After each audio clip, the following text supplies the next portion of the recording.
영화 예수는 역사다. 이 영화는 영화 제목 그대로 예수의 역사성에 대해서 말하고 있습니다. 특별히 예수님이 어떤 분이신가, 또 예수님이 과연 살아 계셨는가, 그 예수님의 역사성에 대해서 의심을 가지고 있는 사람들이라면 예수는 역사다, 이 영화를 볼 필요가 있고, 또 교회를 다니지만 여전히 예수님이 누구신가에 대해서 의심을 품고 있는 성도라면 이 영화를 볼 수 있기를 바랍니다. 굉장히 좋은 영화입니다.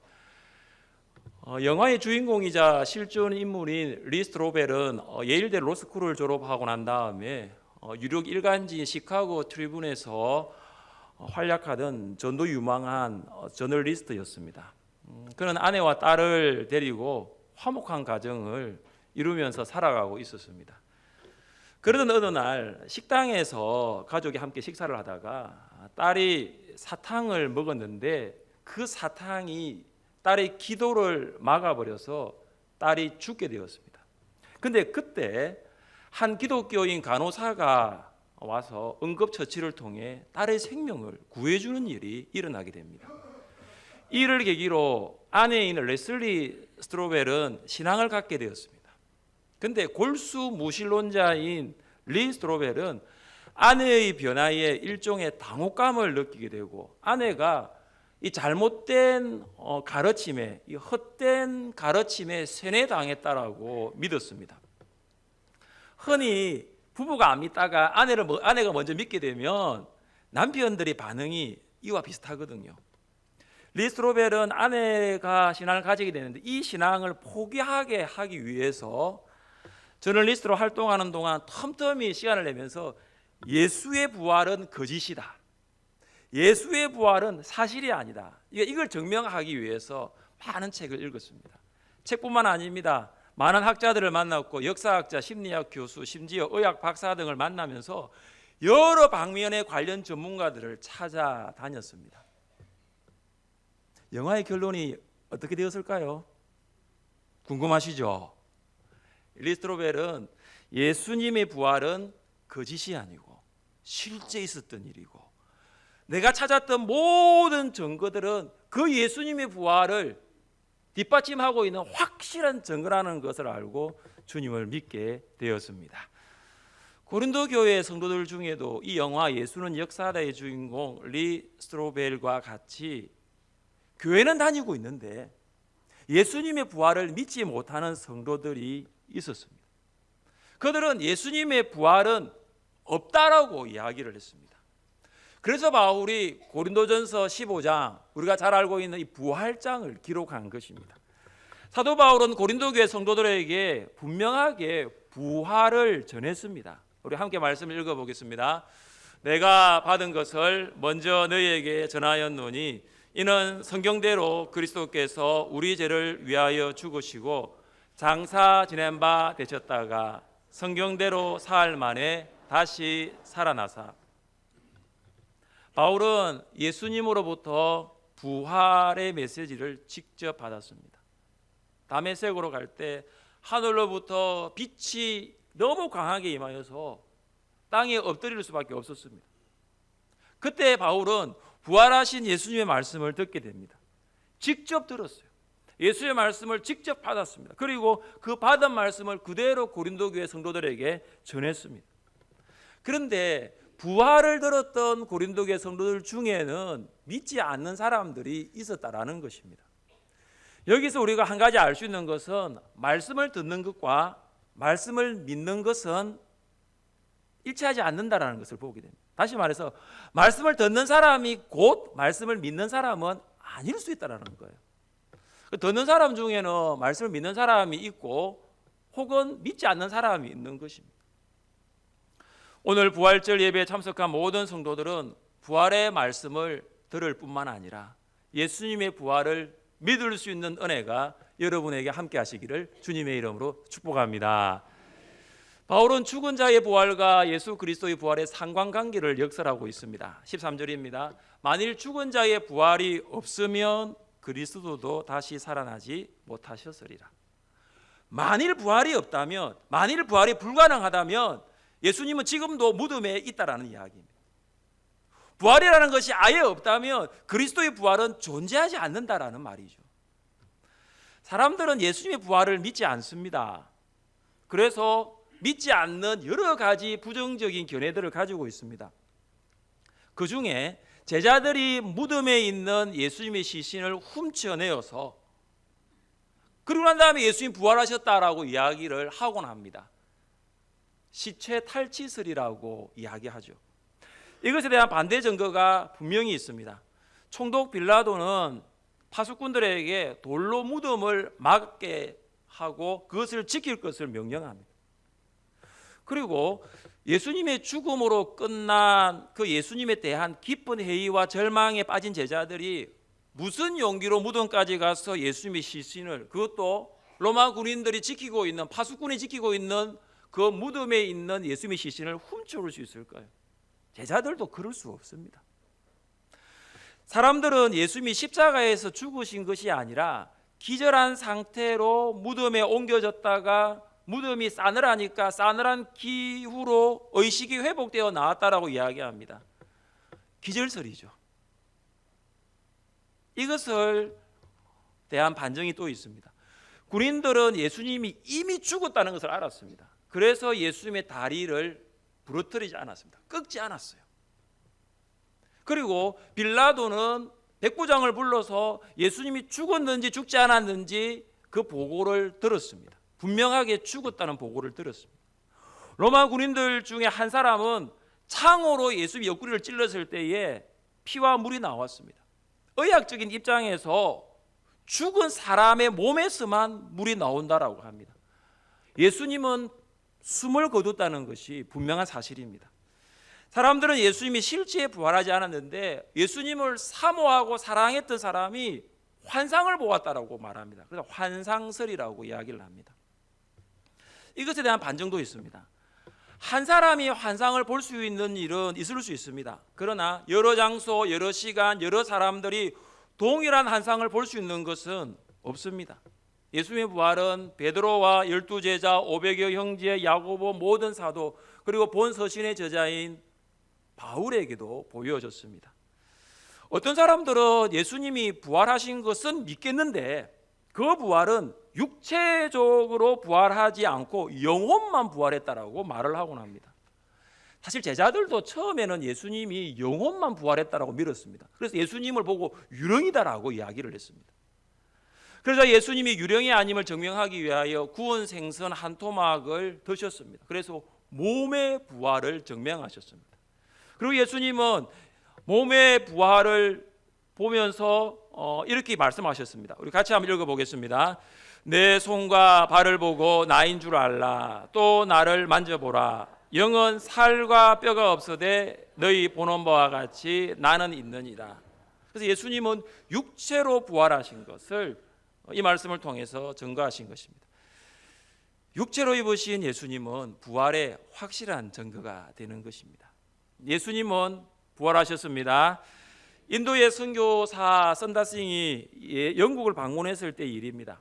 많은 사람들이 그에게 질문을 합니다. 왜냐하면 이 선다싱은 힌두교를 믿고 있는 사람이었습니다. 그 중에 대학 교수가 이런 질문을 던졌습니다. 선다싱 당시는 오랫동안 힌두교인 전통에 젖은 사람이었는데 오랫동안 힌두교를 믿었는데 어떻게 기독교로 바꾸었느냐, 어떻게 해서 기독교를 믿게 되었느냐. 선다싱이 이렇게 이야기를 했습니다. 부활하신 예수님이 계시기 때문입니다. 기독교는 부활의 종교입니다. 우리는 예수님의 부활을 믿습니다. 예수님이 부활하셨으니 우리도 부활할 것입니다. 바울은 부활을 믿지 않는 고린도 교회 성도들에게 부활과 믿음의 관계를 역설합니다. 예수님의 부활은 믿음의 존폐 여부를 결정할 정도로 매우 중요하기 때문입니다. 첫째, 만약 예수님이 부활하지 않으셨다면 우리는 거짓말쟁이가 됩니다. 함께 14절을 읽어보겠습니다. 그리스도께서 만일 다시 살아나지 못하셨으면 또 너희 믿음도 헛것이며, 만일 예수님이 지금도 무덤에 계신다라면 말씀 전파는 거짓말이라는 것입니다. 만약 예수님이 부활하지 않으셨다면 사도들은 거짓말쟁이가 되는 것입니다. 그런데 사도들은 하나님이 그리스도를 죽은 자 가운데서 살리셨다고 사람들에게 전파하였습니다. 사도 베드로가 무엇을 고백했습니까? 그가 음부에 버림이 되지 않고 그의 육신이 썩음을 당하지 아니하시리라 하더니 이 예수를 하나님이 살리신지라. 우리가 다 이 일의 증인이로다. 예수님의 부활을 전파한 베드로는 예수님이 십자가에 못 박히기 전에 예수님을 모른다라고 부인하고 맹세하고 저주까지 했던 사람입니다.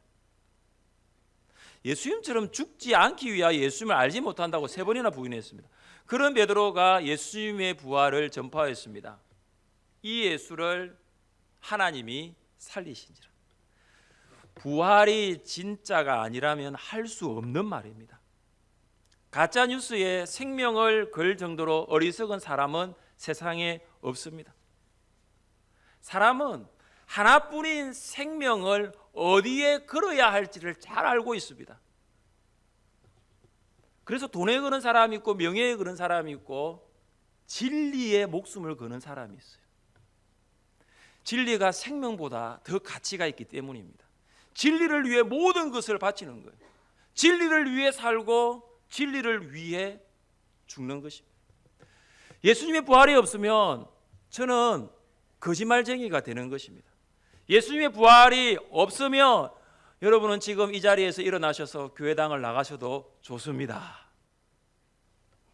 예수님의 부활이 없으면 시간 내고 돈을 들이면서까지 거짓말을 듣고 있을 이유가 없기 때문입니다. 예수님의 부활이 사실이 아니라면 다음 주부터 교회에 나오지 마시기를 바랍니다. 그러나 예수님의 부활이 사실이라면 앞으로 주일 예배는 빠지지 마십시오. 왜냐? 주일은 예수님이 부활하신 날이에요. 예수님이 부활하신 주일날 우리가 그 주의 부활을 믿고 있다면 주일 예배는 빠질 수 없는 거예요.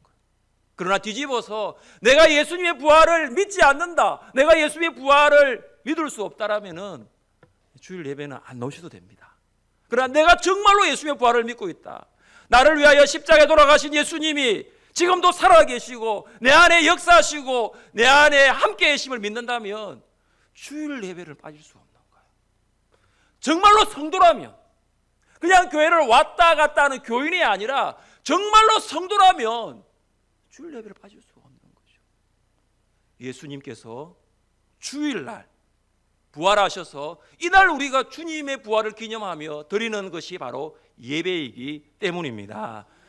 예수님의 부활이 없으면 여러분도 다 거짓말쟁이 되는 겁니다.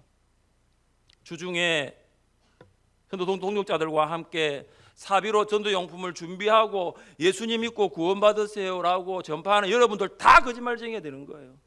하여 전도대원들, 초원 길거리 전도대원들 모두 거짓말쟁이입니다. 예수님이 부활이 거짓이라면 사람들은 동구청에 우리가 국민들을 거짓말로 현혹하고 있다고 아마 신고가 들어갔을 것입니다. 아직 신고 안 들어갔죠? 거짓말이 아니기 때문이에요. 신고 분명히 들어갑니다. 하늘샘 교회에서 나와가지고 예수님 부활했다고, 예수님 믿으면 구원받는다고, 예수님 믿으면 천국 간다고 지금 거짓말을 퍼뜨리고 있는데 민원이 분명히 들어갈 것입니다. 무슨 말입니까? 예수님 부활하셨습니다. 예수님의 부활은 거짓이 아니라 역사적인 사실입니다. 예수님이 장사진의 무덤은 비어 있습니다. 무덤 속에 예수님의 시신이 그대로 있으면 지구상에서 당장 없어져야 할 종교는 기독교입니다. 무덤 속에 예수님의 시신이 그대로 있으면 지금 당장 문을 닫아야 할 곳은 교회입니다. 그러나 예수의 무덤은 비어 있습니다. 우리 주님께서 부활하셨습니다. 둘째, 만약 예수님이 부활하지 않으셨다면 우리의 믿음은 헛됩니다. 왜 우리의 믿음이 헛될까요? 왜냐하면 우리는 살아있는 구원자가 아니라 십자가에 비참하게 죽은 사형수를 믿고 있기 때문입니다. 우리는 예수님의 사형수가 아니라 그리스도와 하나님의 아들이심을 믿습니다. 우리는 예수님이 십자가에 죽으셨을 뿐 아니라 부활하셨음을 믿습니다. 함께 읽겠습니다. 내가 만일 내 입으로 예수를 주로 시인하며 또 하나님께서 그를 죽은 자 가운데서 살리신 것을 내 마음에 믿으면 구원을 받으리라. 무엇을 믿습니까? 하나님이 그를 죽은 자 가운데서 살리신 것, 부활을 믿는 거예요. 믿음의 내용은 부활입니다. 부활은 믿음의 출발이요, 부활은 믿음의 핵심인 거예요. 부활을 믿지 않고서는 믿음을 가질 수 없습니다. 부활하신 주님을 만나지 않고서는 믿음 생활을 할 수 없는 거예요. 그래서 우리는 부활을 믿지 않는 사람을 성도라고 결코 부르지 않습니다. 성찬에 참여하는 사람들은 부활을 믿는 사람이에요. 세례를 받고 성도가 된 사람들이에요. 부활을 믿지 않는 성도는 기초 없이 쌓아 올린 집과 같습니다. 언제 무너질지 모르는 거예요. 여러분은 예수님의 부활을 믿으십니까? 새가족들이나 초신자들에게 예수님의 부활을 믿습니까? 라고 물어보면 그들이 무엇이라고 대답할까요? 새가족이니까 아직 믿을 수 없습니다. 또 어떤 분은 잘 믿어지지가 않습니다. 그 말씀이 맞습니다. 잘 믿어지지가 않아요. 부활은 우리가 믿는 것이 아닙니다. 부활은 우리가 믿어지는 거예요. 부활이 믿어지는 것입니다. 부활은 사람의 지식과 힘, 경험과 능력으로는 믿을 수 없습니다. 신비예요. 기적이에요. 어떻게 믿을 수가 있습니까? 부활은 성령의 지혜와 능력으로 믿을 수 있는 것입니다. 그래서 믿음은 하나님의 선물이에요. 그래서 우리는 믿음을 달라고 기도해야 하는 거예요. 하나님, 나에게 믿음을 주십시오. 그 믿음을 주시면 부활을 믿을 수 있겠습니다. 아직까지 믿음이라는 선물을 받지 못하신 분들은 오늘부터 그 선물을 받기 위하여 기도하시기를 바랍니다.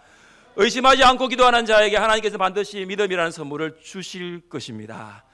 우리는 매주 이렇게 신앙 고백을 합니다. 본디오 빌라도에게 고난을 받아 십자가에 못 박혀 죽으시고 장사된 지 사흘 만에 죽은 자 가운데서 다시 살아나셨습니다.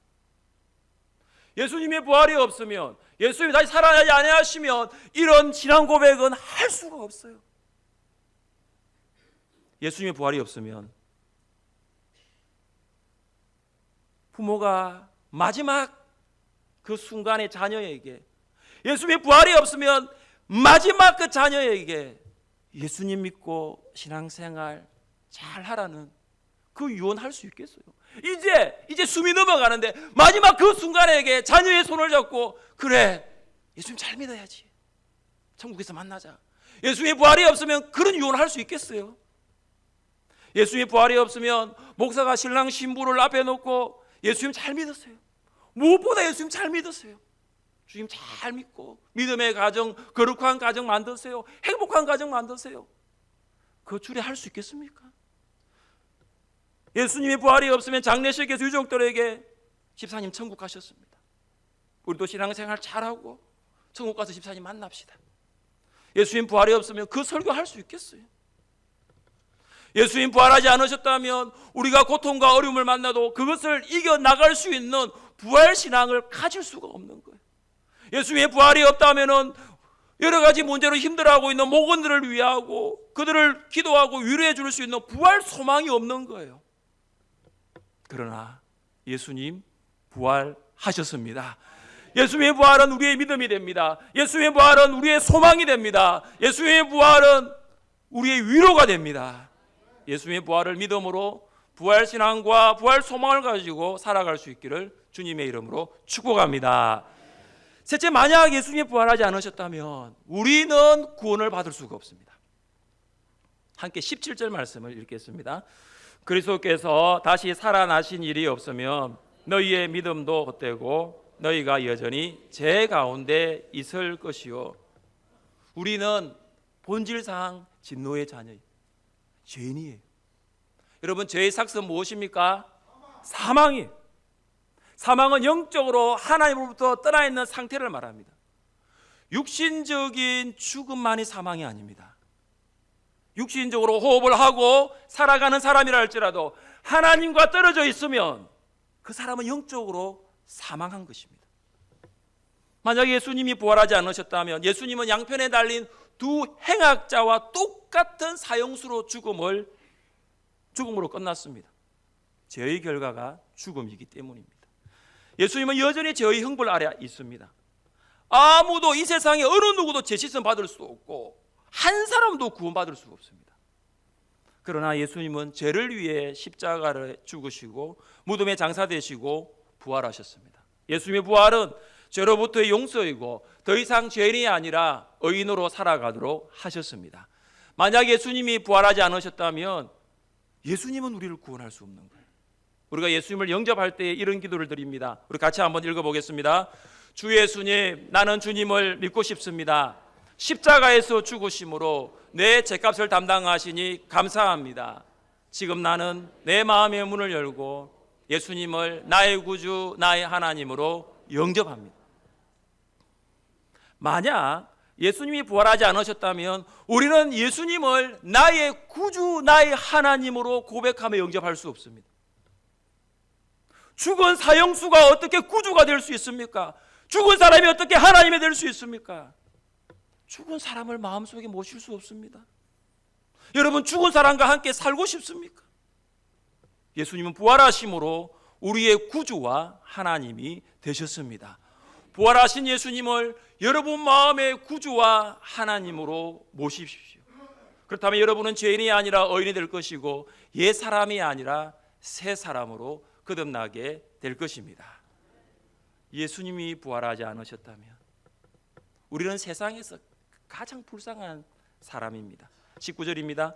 만일 그리스도 안에서 우리가 바라는 것이 다만 이 세상의 삶뿐이면 모든 사람 가운데 우리가 더욱 불쌍한 자이리라. 바울이 고린도전서를 기록할 당시에 성도들은 많은 핍박을 받았습니다.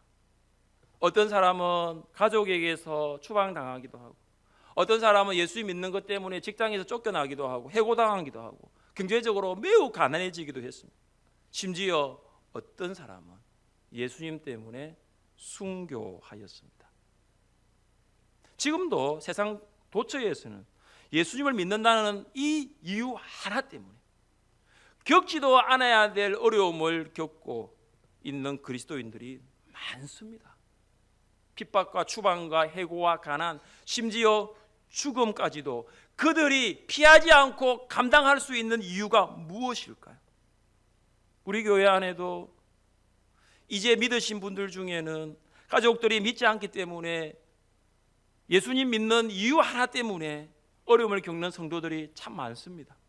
나 몰래 새벽에 와서 눈물을 흘리며 기도하고 다 가고 있는 그 본당에 혼자 남아가지고 하나님 앞에 기도하는 거예요. 너무나 혼자 믿는 게 힘드니까. 남편도 자녀들도 주변을 보니까 믿는 사람이 아무도 없는 거예요. 그런 성도들이 오늘 이 예배 가운데 있다면은 예수님의 부활이 위로가 될 수 있기를 바랍니다. 지금 비록 여러분만 주님을 믿고 있지만, 여러분만 주님의 부활을 믿고 있지만, 때가 되면 하나님께서 온 가족이 예수 그리스도의 부활을 믿어 구원받아 하나님의 자녀가 되게 하실 것입니다. 예수님 부활하셨습니다. 그래서 우리는 세상에서 가장 불쌍한 자가 아니에요. 저는 그래서 가장 행복한 목사예요. 그래서 여러분은 가장 행복한 사람이에요. 예수님께서 부활하셨기 때문입니다. 옆에 계신 분과 한번 인사 나눠볼까요? 성도님은 세상에서 가장 행복한 사람입니다. 성도님은 세상에서 가장 행복한 사람입니다. 이 세상이 끝이면 우리처럼 불쌍한 사람 없습니다. 그러나 이 세상이 끝이 아니라 영원한 세상, 영원한 나라, 하나님 아버지의 나라, 천국이 있기 때문입니다. 예수님 부활하셨습니다. 부활하신 예수님은 우리 안에 살아계시고, 부활하신 예수님은 우리 예배 가운데 함께 하십니다. 예수님의 부활을 믿는 여러분을 사랑하고 축복합니다. 부활하신 주님과 동행하며 살아갈 수 있기를 주님의 이름으로 축복합니다.